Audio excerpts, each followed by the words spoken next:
Some people are using alternative methods, and I'm going to say that right off the top, right off the bat, they aren't the easy methods. They definitely take more work, but they are effective. Here's why they take more work. Chemical warmers once or twice a year. Alternatives, such as garlic drench, 3 to 5 times a year. That means 3 to 5 times a year.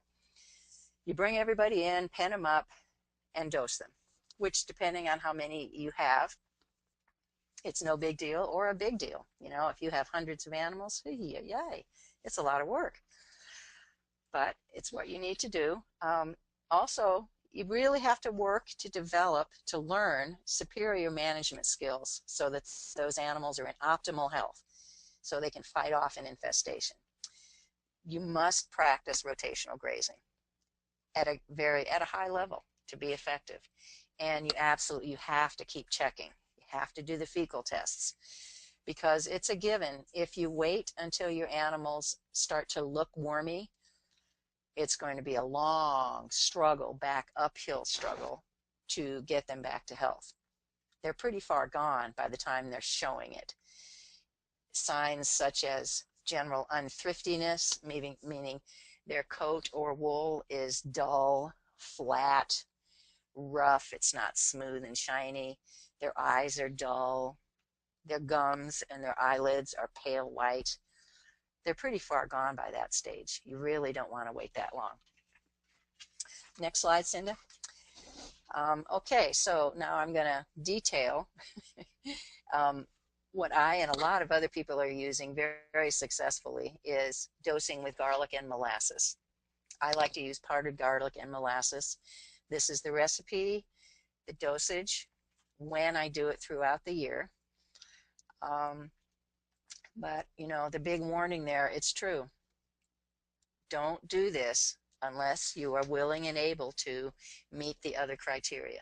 Excellent nutrition, excellent health, rotational grazing, and test regularly.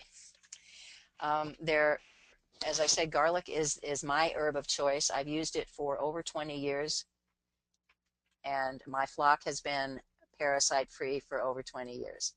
Garlic and these other 4 elements. So it does work. I know lots of people it works for. There are other proprietary products. People don't really tell you what's in them. They're all over the internet, people selling these products. I don't know. I can't say. You know, try what you think works. Give it a try. Keep doing fecal tests. So this gets around the whole problem with chemical warmer resistance.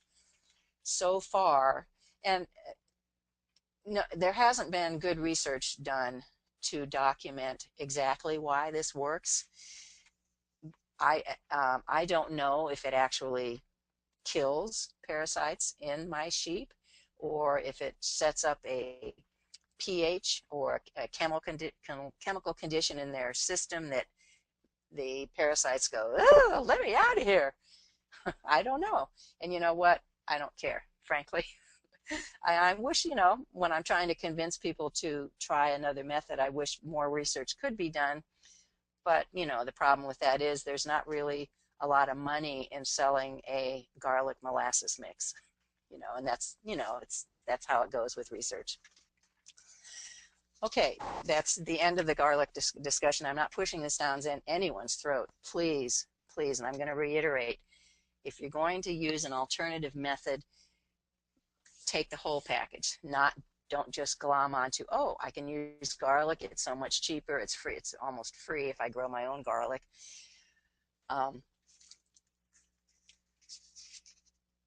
Make the investment in time and energy.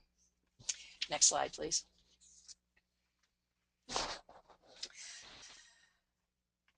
Next aspect of keeping animals incredibly healthy is observation, looking.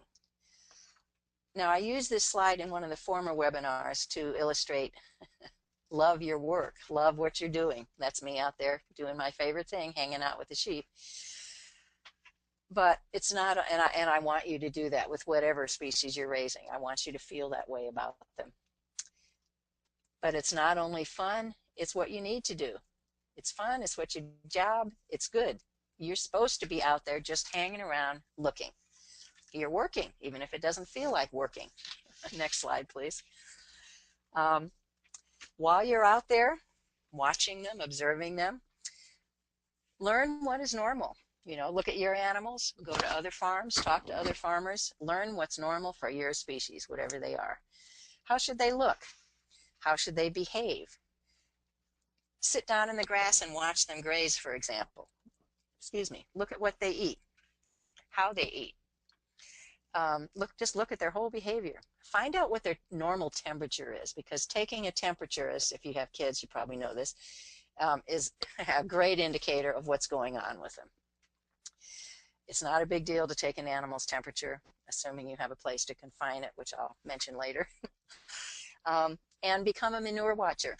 This needs to become just second nature to you, like breathing. Every single time you're out there among your animals, you're watching the ground. You're looking at manure piles and evaluating them. Manure is such a wonderful indicator of, with animals and people, of health, what's going on with the system. This happens to be a pile of very healthy, great looking sheep manure. Nice, tidy little shiny pellets. And all this is going to catching little problems before they become big problems. Next slide, please. I've got a list here of some of the signs that something may be wrong. These are the things that as you're out walking among your animals, you always got your eye open. Eyes glassy, ears droopy, getting up slowly, limping, that's certainly something. Drainage, nasal drainage that's unusual. And if you see any of these, you don't have to panic. You know, you don't have to rush, oh my God, somebody's sick, but just make a mental note of it or write it down if you need to. Just keep an eye on them. But within a day or so, it either should go away or you should be penning them up to get a closer look at them. Catch it early, avoid a crisis and having to give them drugs. Next slide, please. It's really, really useful to develop a network of resources. What you're going to do, who you're going to contact when you go out to the barn to feed and somebody's sick, somebody's down. First one, and it's great when you're learning especially, is your vet. You found your good trusted vet. Find out when you can contact that vet, day or night. Certainly experienced farmers in your area or that you can contact on the web, experience with this species. You've got your favorite resource books and online resources. For me, I have a big library of animal resources, and for sheep, I have 5 favorite sheep books that whenever something weird happens, which happens every year, I come in, get out all 5 books, see what each one says about that problem, and then figure out, okay, among these 5, what makes the most sense.